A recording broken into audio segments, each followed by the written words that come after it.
Philippine government under pressure to speed up typhoon aid delivery. Consumer Council warning on certain toys. And the Commonwealth meeting overshadowed by human rights concerns.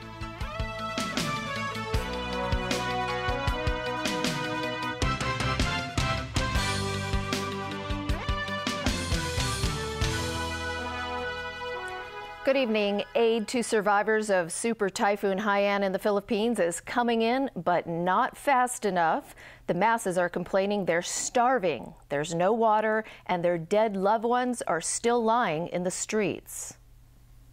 Dozens of countries have pledged about $100 billion in relief aid to survivors of Haiyan. But that aid has not reached those in the hardest hit areas like Tacloban, where children are now begging on the streets.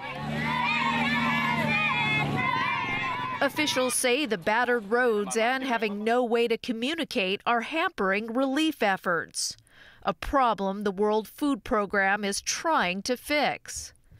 So we've got people on the ground in Cebu and in Tacloban, setting up IT equipment, making sure that all the aid professionals can communicate with each other, because it is a monumental task.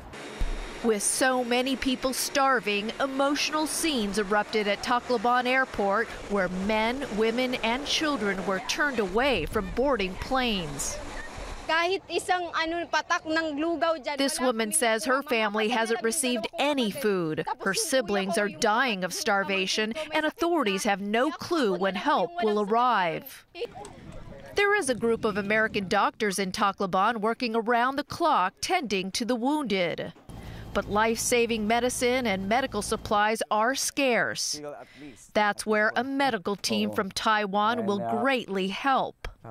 This time we have our capacity is maybe we can care the patient maybe around 8,000 to 10,000. Yeah, and we want to stay maybe 1 week. In typhoon-ravaged Tabon, the mayor says his people are starving. So I am appealing to the whole world to give us assistance, particularly on food. And the Red Cross has stepped in to help those looking for loved ones. So we get their names, their information, and the names of the people that they want to be traced. Help better come fast, as lawlessness is abound in Tacloban, where people are running scared after prisoners escaped from jail. Reports in the Philippines say more than 20 cities in the country's central region have been cut off from the outside world since Typhoon Haiyan struck. And another major disaster area is the city of Bogo in Cebu. Its mayor says the people there are getting desperate. More on that from Jenny Lam. Children line the road, desperate for food and water. During a 2-hour drive, our crew saw a single water supply truck. More than half of the buildings in the city of Bogo toppled during the storm. Mahailam and her family of 6 no longer have a roof over their heads. They now live beneath their house with their animals. The government give us a little food because many houses were destroyed by Yolanda. Okay, so is that enough from the government? It is not enough for the government to supply the food here in the area of Bogo City. The mayor showed us around his city of 80,000 people desperate for food and other supplies. So far, they have received about 90,000 Hong Kong dollars worth of aid. That means just over $1 per person. The supply of food is very bad. As a matter of fact, you have seen that our day-to-day consumption is, we're on a day-to-day consumption. In the afternoon, we wait for tomorrow again if donors would come. Local authorities say it will take at least 3 months to bring back electricity supply. So when darkness falls, keeping the city safe is a challenge. The death toll is increasing by the day. Here in Hong Kong, Pao Chin-yu, a nurse from Doctors Without Borders, set off for Cebu this morning. He plans to spend about a month there. Doctors Without Borders has already sent about 300 tons of supplies to the Philippines. 23 people of the organization are already helping in the Philippines, and it may send more people from Hong Kong depending on the situation. A number of charitable groups, including World Vision and UNICEF, continue to raise funds for the typhoon victims. And the Red Cross is helping Filipino domestic helpers in Hong Kong to locate their friends and families who are still missing since the storm struck. They have received about 100 calls for help. Jenny Lam, TVB News. To weather news now. The holiday season is around the corner and the public is urged to think twice before getting certain toys for the kids. The Consumer Council has found phthalate in more than half of 27 toy samples. Experts say prolonged exposure to the chemical can result in organ damage. Stephanie Choi reports. These children's toys are found to contain phthalate, which can damage the liver, kidney and reproductive system. The Consumer Council found the chemical in 16 out of 27 wood and plastic toy samples. 4 contain phthalate levels up to 379 times of acceptable United States and European Union standards. The Council says existing legislation has failed to ensure the quality of toys available in the market. The Customs and Excise Department is planning to amend the bill through the Legislative Council. Whatever toys or children products coming into Hong Kong, they have to comply with the standard. And that's not all. 1/3 of all the samples have poorly designed structures that could lead to suffocation and choking. One of them even squeaks so loudly it could damage a child's hearing. The Consumer Council advises parents to choose reputable brands with clear usage instructions when buying toys for their kids. The council also pointed out that parents should encourage their kids to develop good hygiene habits, such as washing their hands regularly and keeping toys out of their mouths. The watchdog also revealed today the number of complaints about online hotel bookings has gone up sharply in the first 9 months of the year. Holiday makers are urged to use reliable websites when they make their bookings. Stephanie Choi, TVB News. The Housing Society is unveiling a new residential project aimed at promoting intergenerational living. Show flats for Harmony Place in Sao Kau Wan will be available for viewing in Cheung Sa Wan from tomorrow. Priority will be given to those who plan to live with their elderly parent or parents in the same building. 60 units will be reserved for leasing to the elderly on the lower floors. And about 200 flats on the upper floors will be sold at market prices. Those who want to buy a unit and lease one for their elderly parents will be given priority. The Housing Society will require buyers to sign an oath to prove that they are related to those elderly tenants. The Education Bureau has outlined details of the kindergarten admission scheme in North District and Tai Po. The recent scramble for places, especially by some mainland parents, has led to complaints from local parents. Officials have now ensured parents won't sign up with more than one kindergarten. Vicky Kung reports.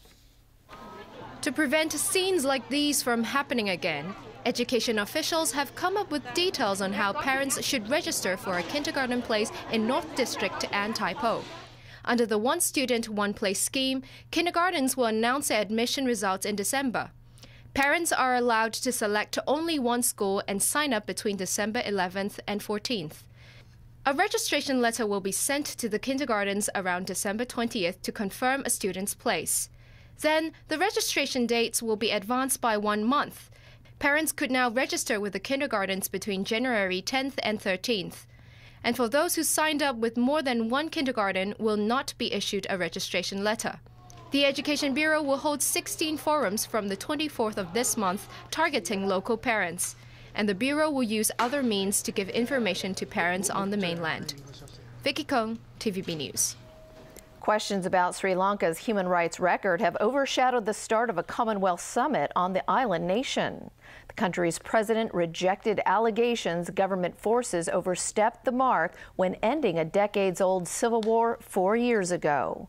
Tony Sabine reports.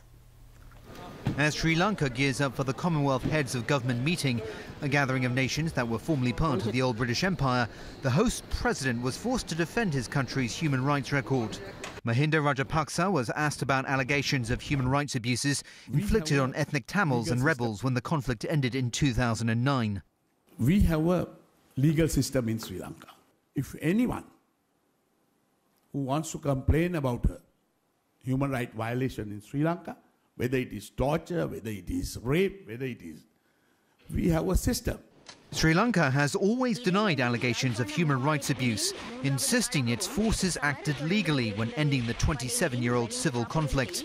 But a United Nations report in August suggested Sri Lanka's Sinhalese-dominated armed forces might have killed up to 40,000 minority Tamils, while rebels killed civilians, used them as human shields, and forcibly recruited child soldiers. Rajapaksa reminded people that Sri Lanka was finally at peace after so many years of violence. People were getting killed for 30 years. At least after 2009, we have stopped it. We have stopped it now. There is no killing at the moment. But British Prime Minister David Cameron has promised to call Sri Lanka to task. We want to see better efforts on human rights. We want to see proper inquiries into what happened at the end of that dreadful civil war. The leaders of Canada, India and Mauritius have stayed away amid unanswered questions over those alleged human rights violations. Tony Sabine, TVB News. American President Barack Obama's nominee to lead the U.S. Federal Reserve says the central bank has more work to do to boost the country's underperforming economy and labor markets. In remarks prepared for delivery to the Senate Banking Committee later today, Fed Vice Chairman Janet Yellen suggests the bank will continue its easy money campaign to nurse the economy back to health. If confirmed by the Senate, Yellen will become the first woman to lead the Fed when Ben Bernanke's term expires in January. American stock futures rose and the U.S. dollar slipped against the euro after news of the testimony hit traders' screens. Japan, meanwhile, announced its economy slowed in the July to September quarter. The government said GDP grew at an annualized rate of 1.9% in the third quarter. That's half the pace of the previous quarter. Still, it was a fourth successive quarter of growth, the best run for the world's third largest economy in 3 years. The government expects growth to continue. It also said the data proved Prime Minister Shinzo Abe's so-called Abenomics of high fiscal spending and aggressive monetary stimulus was working. And when we come back, the French Justice Minister targeted in racist attacks. More trouble for the Toronto mayor. And a look at a really expensive gemstone.